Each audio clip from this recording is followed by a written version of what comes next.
Oh, hello, I am back. And today we have Peter, Pure Gym Insider, for you. So that's exciting. Oh, and he's here. Right, I'm going to be well impressed if this is like the easiest one ever, because last night Carl was a nightmare. This is new. Oh, I think I like it. Oh, it's connecting. There he is. Oh, that was easy. It's worked. Hold on, why is my sound's gone? Hold on. Oh no, no. Is it working? For some reason, you're really quiet. People do get that. I'm not sure why, but Hold on. can you hear me? What if I do this? Do this. All right.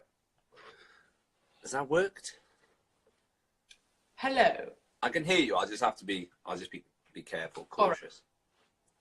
So, how are you? How was your day? It was long. Did lots of Freshers Fair events today. Have you been up to much? Not at the Freshers Fair, no.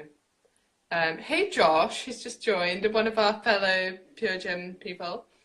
Hi. Anyway, so what did we say we were going to speak about? It was how social media, I suppose the positives and negatives in terms of like body image, supplements, and like celebrities and how they kind of influence it. Okay, perfect. And then we'll also touch on Slimming World, just to get that as well. So briefly, we'll start on that. So if you're doing Slimming World, they sort of categorize foods into sins or sin-free foods. So sin-free foods, the way I understand it anyways, you can eat as much of that as you like. And that's sort of most people's problem with Slimming World, is that they're like, well, obviously you can't. Like, all foods have calories. Everything should be accounted for.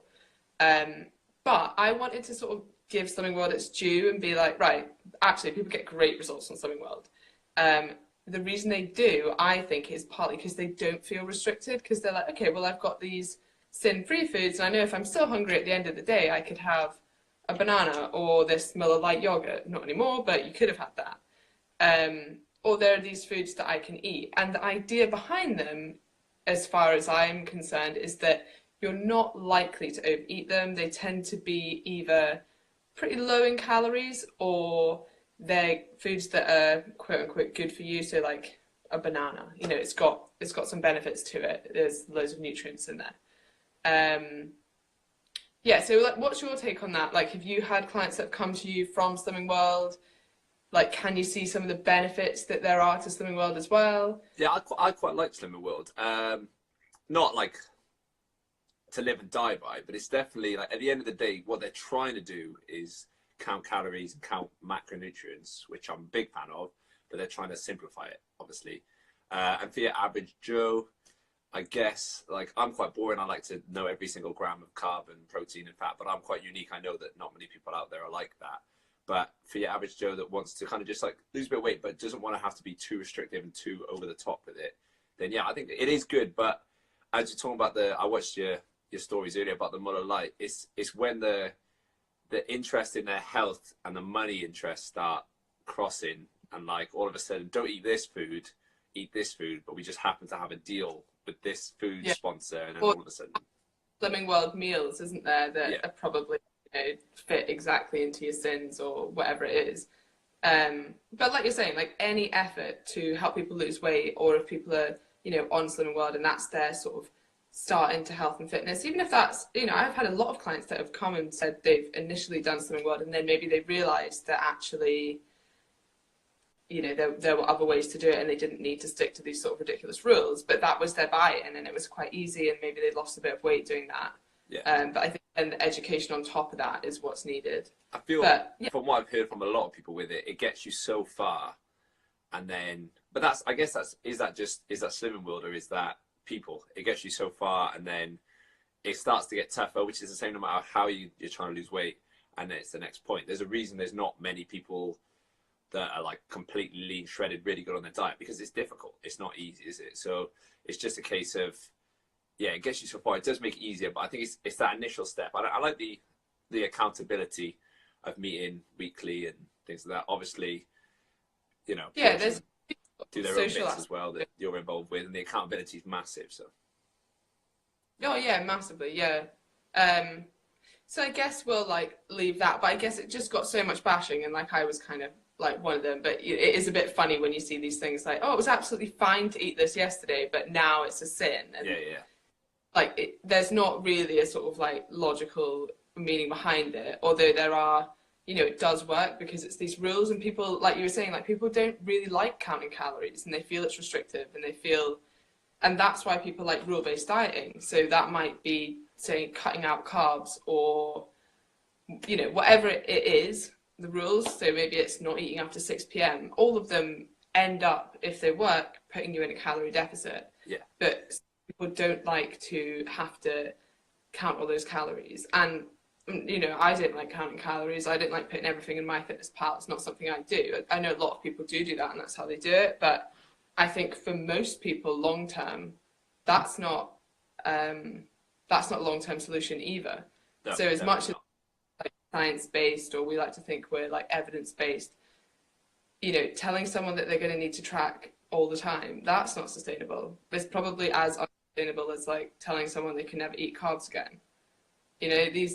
You've got to be able to, if you want to go on holiday or traveling or eat out when you've not weighed your food, yeah, if you want to have a life, it's not sustainable to track all the time either. So yeah, it's just not that serious. Like, obviously you need to do it, but there's more important things.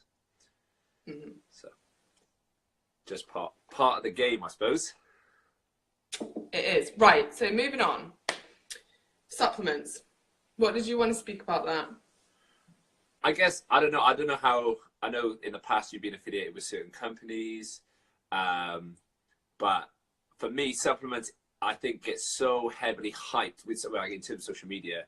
Like, if you go on Love Island, or if you're, I don't know, you're on X Factor for one audition or something, all of a sudden you're hyping a certain supplement. Like, I don't want to name any supplement at all. No games there. But certain supplements, and I'm not like, it's up in the air. Like, I don't really use much supplementation. I do like a protein bar, but they range from ones from Home Bargains to more higher end ones. And it's fine, and I'll put them on my story, but it's never like this is how I got shredded. And I think that people do it, and there's, these supplement brands they're not stupid. They're pretty clever. Like, guys and girls are in charge of them, and they get the right people holding the right products, and they must. Well, they do. They make a fortune from it, and I think it can be misleading. Yeah, that point. Well, it's hugely misleading, but it's almost like we already know that. Like, if you actually went to someone and you're like, look, you've been following X person for X amount of time, and they're suddenly sponsored by X supplement. You know that's not why they got in good shape. But for some reason, you're still more likely to buy that supplement because you feel like you're supporting them. I don't think it's that. It's something else. It's like you have a bit more trust in that supplement because they use it, even though they were exactly the same shape the week before they got this sponsorship deal. And actually, they wouldn't have even got the deal had they not been in shape. So it's almost a bit backwards, isn't it? Like, you never see someone who's completely out of shape then starts on X supplement deal and gets absolutely, because that would probably be like, they're like, that would work. And the fact they're celebrity in the first place, or they've become some sort of famous, it means that then more people are going to start finding them and start seeing them. So people who've never followed them might be like, oh, they've always been with that company, and I get it. It makes sense, but it's misleading. I'm not against supplements completely, but I just they're supplements. They're obviously not necessary, but it's just, I feel that people do get swayed, and especially because it's easy to say we're like a millennial generation and this, that, and the other. Because of how everything is now, people want the shortcut, the quick way, and you find them, and it's just like, okay, you've come in, you've got your BCAAs, and you've got your post-workout shake and your pre-workout shake and this, that, and the other. But then outside of those three things that you have, you don't have a clue of what other food you're eating. So it's like, what's the point? It's literally what is the point? It said exactly what I was going to say. What about good nutrition? It's it is a supplement. You've got to have everything else on point, and then the supplement might give you the extra little edge, maybe. It's more, and like you're saying, like, you use maybe a protein bar. Like, I'm the same. Like, I might have a protein bar now and again. I do drink quite a lot of protein shakes, but basically because I'm lazy, Yeah, and also get them for free. So they're just there. But it's convenience. It's not because they're any better than eating food, and purely also laziness. But yeah, like I had this discussion with a mate, and it, like the way marketing works, it's almost quite, like it's quite strange. So I use the example of like, if I'm buying a box dye for my hair, so like dyeing my hair, if I'm buying a box dye, if Cheryl Cole's on the front of it, I know fine well she does not use box dye. Like she's got a beauty team. She probably has like whatever, her own hairdresser 24/7. It's still, I'm still more likely to buy it. But why? it's like those stupid teeth whitening kits you see on Instagram. You know these celebrities have their teeth whitened. No, and it's photoshopped to like whiten teeth, obviously. But you're still like, oh, her teeth look great. I'm gonna buy it. Yeah. It's mad. Marketing's what is fascinating, obviously, and like what's the bit in the brain that turns you and goes, yeah, that's the thing I'm gonna buy. That's what I need because so and so said so. But it's the same with like clothes. Like if we look at some of the big gym brands out there, they've got the right people wearing the right clothes, and it just takes over. People just like they see, for some, I don't know why they like. I still don't get it to this day that why when they advertise like joggers for men, the model's always topless.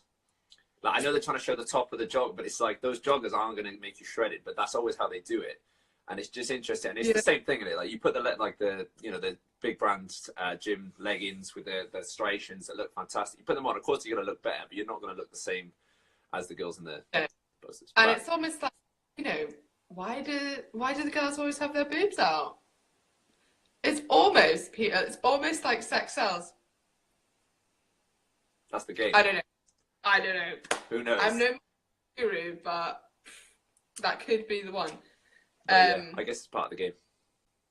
Yeah, it is interesting though, and it does mislead people. And I guess in terms of clothing and stuff, it's kind of all right. Like, if you think so and so looks good in clothing, and you think you're going to look fairly good as well, like that's great. But when it comes to supplements, it just seemed like a little bit more misleading because you think, oh, I'm going to get these results, or you're spending X amount on something that's really not going to work. But saying that, interestingly, if the whole marketing hype and the buy-in and the sponsored athlete, all that probably does make the supplement work better, like legitimately work better, because it'll have a much bigger placebo effect. And we see that in like so many studies. If you give someone a sham painkiller that's just blank, like a Tesco value paracetamol, compared to like one that has like markings on it, says ibuprofen or whatever, like it just looks a bit more fancy, maybe it's red. The red pill works better because you expect more from it. It's interesting.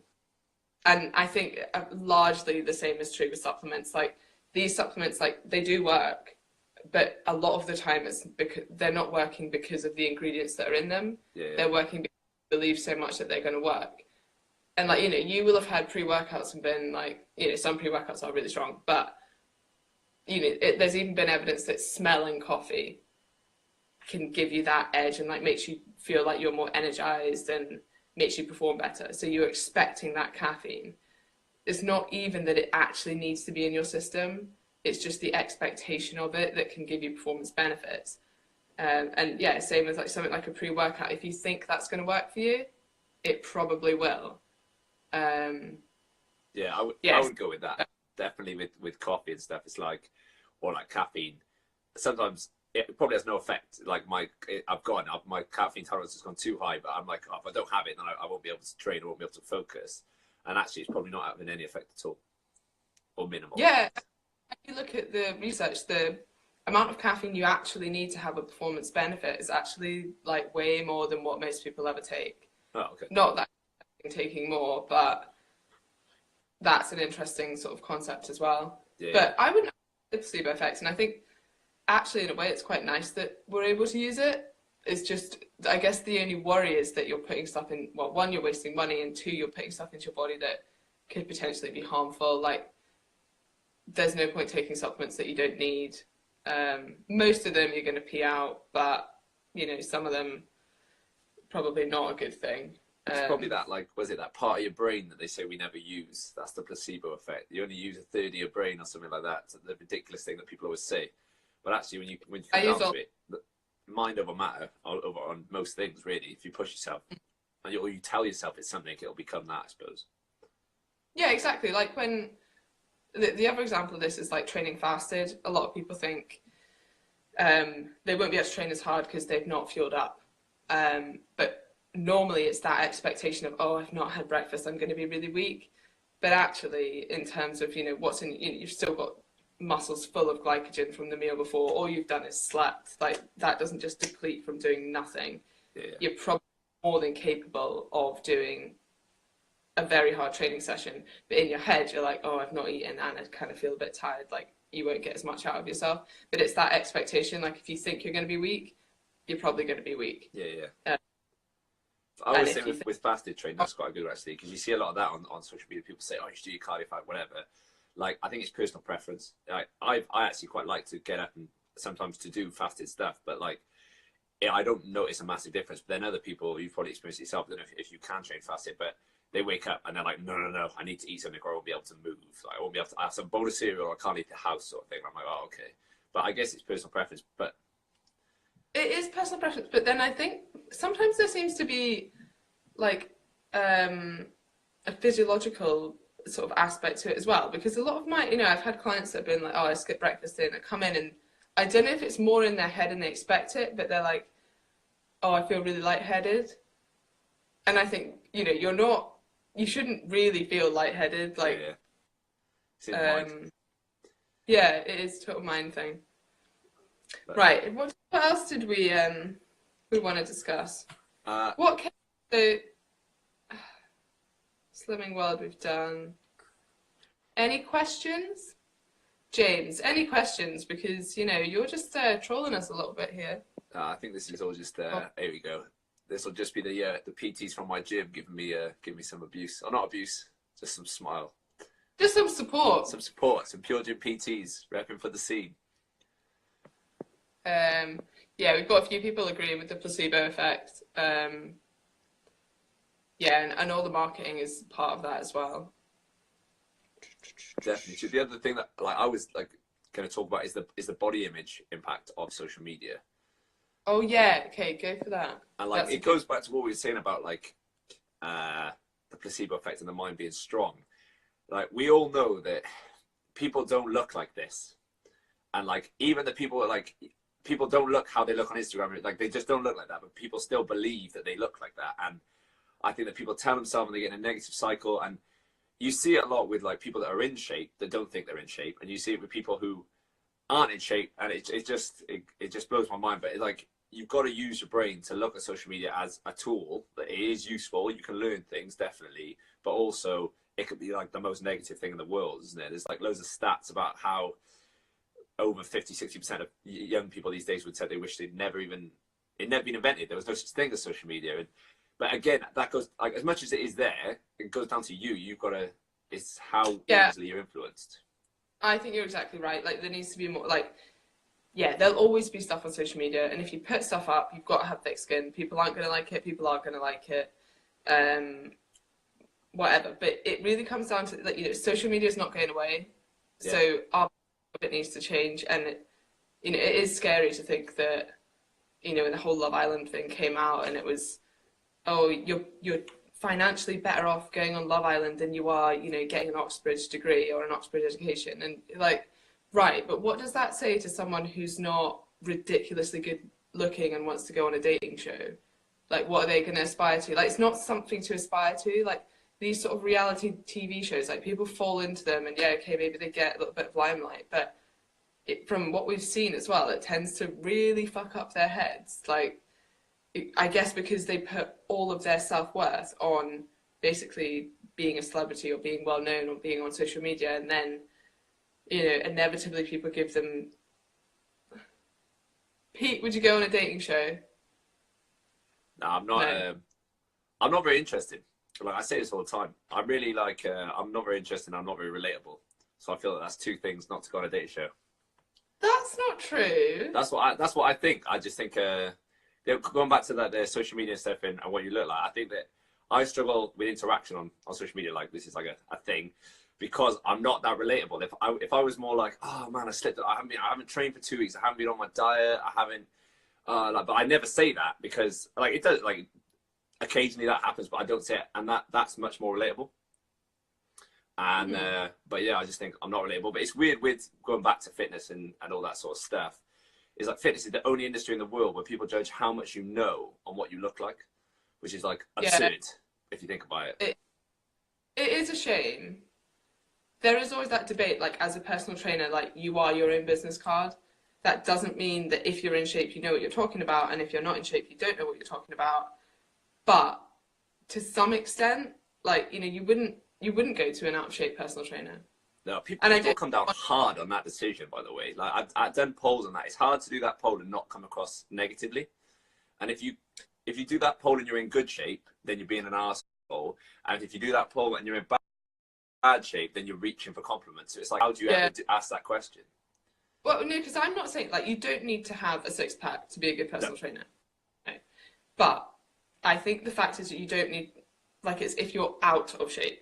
So basically, you're telling your clients to do something you can't actually do, or you're not actively doing. So it's like having a healthy lifestyle. Like, you don't need to be shredded. In fact, you probably shouldn't be year-round. But you need to not be out of shape, I think is my point. Yeah. I would agree. People like who aren't in the industry, so like some of my friends and this and the other, like they've trained in other gyms and they've seen other trainers and they've come back and they've said like positive and negative things. And I always like to spin it like, oh, you know, it doesn't, just because they're not in the shape that you imagine doesn't mean, you know. And it's the journey as well. Like, when you see a girl, like you might see a male or a female that's like, you look and think, oh, they're a bit out of shape, but actually they were much more out of shape and they're part of the journey. And it goes back to being relatable, which is that's more relatable to someone that's not. And in that way, if they're more relatable and you can buy into them, then you're more likely to achieve your goals. So in that way, then they'd be a better personal trainer. I have seen, you know, people who have been really, really out of shape, and now they're like, oh, probably still a little bit out of shape, but much better than they were. And that's really relatable to a lot of people. A lot of people find that, you know, having a trainer who's really in shape is a bit like daunting, or they kind of a bit scared to go with them. So you are right, it can be more relatable. Ewan, what was your thoughts on this exact point then? I'm interested. What did he say? So Ewan's actually the regional manager up here. He said he was talking about this exact point, like, do you need to be in shape to be a good personal trainer type thing? Oh, okay. Which obviously don't, but I think you'd find it harder to get business if you had never been in shape, at least. You need to know what to do. There's that empathy element, isn't there? Yeah. Thoughts on PTs who don't do their own plans. This is like rappers that got ghostwriters, is it? It's that sort of thing. You'd have to expand on that. Like, in what sort of? Because everyone's got their own goals. Like, you know, my plan's not going to be the same as my client's plan. It never will be. But in terms of like, the basics. Do you know what? I've worked in gyms where the PTs don't train, and I think that's the strangest thing in the world. I'm like, what? Like, it's a job that we're lucky enough for it to be a passion. Like, it's not a 9 to 5. So why would you not be training? Like, I don't understand that concept. Surely you're interested enough in exercise and training and staying in shape that you'd want to train yourself. So I find that pretty demotivating as a client. Yeah, no, I agree. Definitely agree on that. I don't understand why you wouldn't I don't understand why you wouldn't train anyway, no matter who you are. But especially if you're a trainer, it's your job. That'd be like a footballer that doesn't play football. Like, what are you doing? Like, surely that's. Am I looking at the wrong Ewan here? Because if he's saying he's not in shape, that's definitely not true. Maybe it's the wrong Ewan. Either way, it does. I like what the point he's saying. So I fit into the not in shape category and was considering, do I need to get in better shape? So when I almost 5 years ago, when I became a PT, I was convinced I wasn't in good enough shape. I was like, no, I'm nowhere near good enough shape. I was like, I'm lean, but I'm not big. And I'm guessing if I'd been big, I'd have been like, I'm not lean. That's what I would have told myself.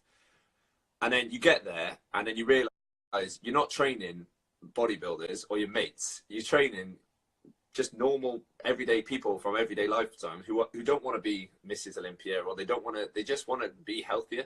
So like the shape, like you can tell yourself that you need to get in better shape, but actually if you're getting in better shape at the same time your clients are, that's a positive as well. You just got to be a role model. You don't have to be like in that respect, rather than being that shredded. There used to be, and I guess it's still around a little bit, that PTs feel like they should compete in bodybuilding to prove that they're good PTs. And I'm like, how many of your clients compete in bodybuilding? And they're like, no one. I'm like, So like, do you think they're gonna care? And they're like, oh, well, not sure. And like, do you think your service is gonna be reduced when you're trying to prep for a bodybuilding show? Like, yeah, probably. Like, but do you also think you're gonna spend a lot of time doing that, effort doing that, money doing that? It's mad. Which you could be spending growing your business if that is your goal of doing the bodybuilding show. Once you got to remember, once you've done one bodybuilding show, you're officially a bodybuilding coach. Coach. So that's a completely different like line that you can go down, but you'll never train anyone because everyone else is doing their own show, so they can become a bodybuilding coach. So it's just like it's never ending cycle, you know. Yeah, this is true, and I forgot that I actually know nothing because I've never competed. So yeah, if you've never competed, you don't really have an opinion. If you've not competed, you can't. Yeah, it's just madness. No, I wouldn't know. I wouldn't know how to get in shape. No, it's yeah. I'm like, people always ask me, they used to ask me about it a lot more. No one asks me about it now about, because people in the gym, so-and-so's competing. What do you think about it? And it's like, people compete will openly say it's unhealthy, really, like physically and mentally. Like that's not just like, that is my opinion, but I think people who compete will generally say that, especially towards the end. But it is a passion. People like to do it. Like running a marathon is unhealthy if you think about it. Like the strain you put yourself on. Yeah, anything taken to the absolute extreme, it's not going to be particularly. It's not good for your body. So it's like, I understand why people do these things, and I do get it. But it's like, it's just for me, if your goal is health, then that's not even in the like the furthest reaches. But if that's not your goal, then it doesn't matter, I suppose. It's all again what your goal is. Yeah, and there did always seem to be this, and I think this is still true, that if you get in good shape, people are like, why are you not competing? And I'm like, because like I don't want random old men to judge me while I'm on stage in a bikini. You? And like, this is going on a tangent about competing now, but like at the end of the day, it's like so heavily genetics that you could get there. You could work harder than anyone on the stage, and the judges go, nah, I don't really like how you look. And it's nothing to do with anything you've done. It's just, you've just got genetics for this and not for that. Or it's as like, oh, you're wearing the wrong bikini, or your tan wasn't right. And it's like, I've died, and it's not even the 6 months diet. It's like, maybe I've trained for X amount of years to build this much muscle, to then diet down to do this. I've sacrificed, you hear loads of people sort of sacrificing their relationships, basically, that, they're so focused on this one thing, and it's such a selfish pursuit, really. And then at the end of the day, you either win a plastic trophy, or the judges decide that actually this time they're changing the criteria a bit and they didn't like your tan. And if you're not sponsored by the right people, you haven't like met the judges, you're not part of the right thing, then it doesn't work. Yeah. And again, that ties back to social media and all the rest of it, and about how it's an anabolic beauty contest. It ties back to about being associated with the right people and this, that, and the other. But it's interesting, the post about the PTs who doing their own plans. You see online PTs that are like, they've got a big name for themselves. I think he doesn't mean like in that post, I assume doesn't mean like me or you, we'd probably do our own plans. Like I think you'd probably agree that we're not as big as like Joe Wicks or someone who's super, super big, that maybe they don't. Yeah, obviously I'm not saying that he doesn't write plans, just any person that's an example that has someone just do their plans for them, and they're just shelled out. Like, it's not the best, it's not personal training anymore, it just becomes a random plan you can try. But people will buy it because of the celebrity. But then as much as generic plans aren't personal, and you probably won't get the best results from them, they'll probably work for most people because the basics, and they're the basics because they work. I don't know if he was also, he could be referring to, you know, trainers who get other trainers to write, not the plans obviously that they give out to their clients, or hopefully not, but say I was like, oh, Pete, can you coach me for a while, because I don't want that responsibility on myself. And I actually have, I don't know, probably about 8 or 9 personal trainers that I work with at the moment, and I train them. And it's not because they don't know what they're doing, or you know, or that I particularly know any more than them. It's because they don't, you know, they're training, they put so much effort into training their clients. It's bloody exhausting. By the end of the day, they don't want to write their own program, or, you know, they're not going to stick to it, or they maybe just go in, they don't have that accountability because you put so much into everyone else. And I, you know, when I was doing more face-to-face PT, like, I'd honestly forget if I'd done, like, I'd be like, oh, I've already done that exercise, like, today. And I'm like, no, I haven't. Like, I took a client to do it. But, you know, you sort of get so into it, I'm like, oh, I've done that. Or you feel like you've already worked out. And yeah, I don't know, there can just be, it's nice to just give that to someone else and be like, you train me, and you're going to train a lot harder because you've given that to someone else. You sort of don't have the energy left to train yourself. Yeah, well, I'd openly say that, like, since PT, especially in the last 2 years, where I was a lot busier and now taking on more of a management role in Pure Gym, my training's been shocking. Like, it's just, it doesn't improve. Like, it's hard for me to improve because I've got like 45 minutes here or there. It's not like when you first start PT and you've got stacks of time. You're like, oh, I'll sit down, have an hour and a half to think about life. Then I'll train, then I'll have another hour. Now it's a lot busier. Like today was up at 6, teaching classes, doing freshers fairs, training clients. I was like, oh, I've got an hour window. It just happened to be at 5 o'clock, which is of course the worst time to ever train in any gym in the world. And, you know, you just get distracted and it's this, that, and the other. But it happens. But, like, for me, I always say to people, like, you know, they say it's a means to an end or whatever. I prefer the means than the end. Like, I don't really care about the end goal. I just enjoy the process of training and like, just doing something. So then that can come into, well, especially the PT, you get tired. It's easy to get into the whatever. But if you enjoy training, you could do anything. You could do, like, I don't know, squat jumps for an hour and you'd find something fun out of it in some way. I would never do that, but yeah.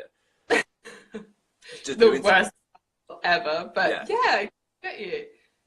Someone just said, yeah, I get that, thinking of getting a trainer myself, to hold myself accountable. And yeah, that's it. Like, you kind of want someone else looking out for you because you're spending all your time and energy looking out.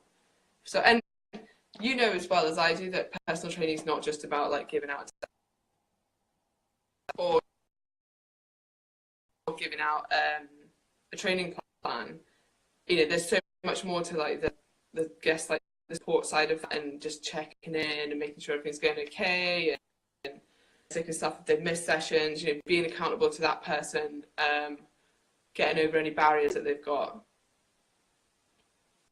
Yeah, I get that a lot with a lot of clients say that actually. They say, when you're here, I can't do this exercise. I can't even do one.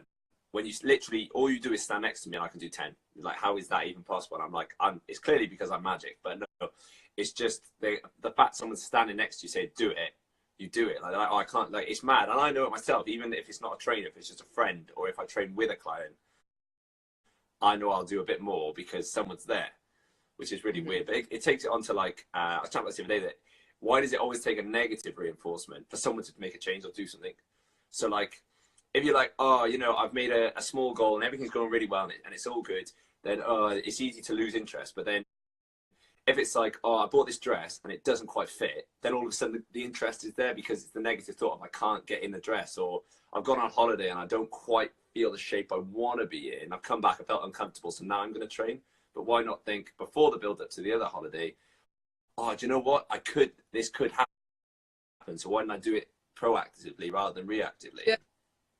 That is an interesting concept. I was thinking about this the other day, in that you tend to find, like, successful people tend to, or it's not even the success, it's more like the almost naively positive people, I'd say, tend to like attribute every failure to like an external factor and then every success to themselves. Whereas like most people, and it tends to be like a British tendency, like anytime they do anything well, they're like, oh, it's because my trainer's so great, or it's like, oh, it's because something external. And then when something's bad, they'll internalize that. So like, oh, I didn't stick to my diet. That's completely my fault. Yeah.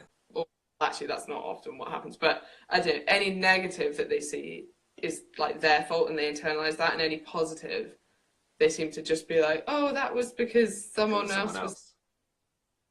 Yeah. We've got a good question here, and then we'll finish up. So, what is your view on training to failure? It's an interesting one. I wouldn't train every exercise to failure. That would be absurd. It's one of those. It's this debate. Say you were to go into the gym and you want to do, I don't know, you're doing bench press. Let's say we're doing bench press. On the first set, you think you can get, I don't know, 10. So you go for 10. You think, I feel right, I'll do 12. The next set, you get 6. And the set after that is just a shambles or whatever because you pushed too hard. So you couldn't get the frequency of the muscle, what you were trying to do, basically. So it's like, okay, that's irritating. But then, on the other hand, I like the idea of training to failure towards the end of my sessions. So once I've done my big compound lifts and I've developed my strength or whatever it is I'm trying to do, then at the end, I'm more inclined to go to a failure, not on a compound lift, so more on an accessory movement, because there's less risk of injury for number one. And I just feel you get a bit more, you can get your teeth into a bit more. Whereas if you start trying to like really go for it to failure on a bench press or on a squat or on a deadlift, especially, you're really risking something bad happening. So I do like it. I don't like it all at the same time. It depends. There's got to be a time and a place for it. I don't know what you think about training to failure. Yeah, I'd agree. Like, you don't want to be going to failure on, say, something like a power movement, like a clean or something, where technique's very important. And I definitely make sure that you get your volume in first. So you were sort of, with the bench press example, like if you go to failure too quickly, it probably means it's going to affect your volume the rest of the session. So you get your session in first, get your volume in first. And then I really like going to failure on the last few exercises, whether that be, it is much better to use a machine press to like absolutely go to failure and burn that muscle out. It's probably not necessary, and you've probably saturated the muscle protein synthesis response of that already. But it's also quite fun, and it gives you a big pump. I like the pump. Yeah, so there's that. But I actually quite like training to failure as long as it's not at the expense of total volume, which we know is the biggest indicator of muscle hypertrophy. Yeah, definitely. So yeah, we'll leave it at that. Oh, someone says they love us. And they love any training. Do they love that? I deliberately sat here so I could show off my Fresh Kicks Friday for this Friday. I was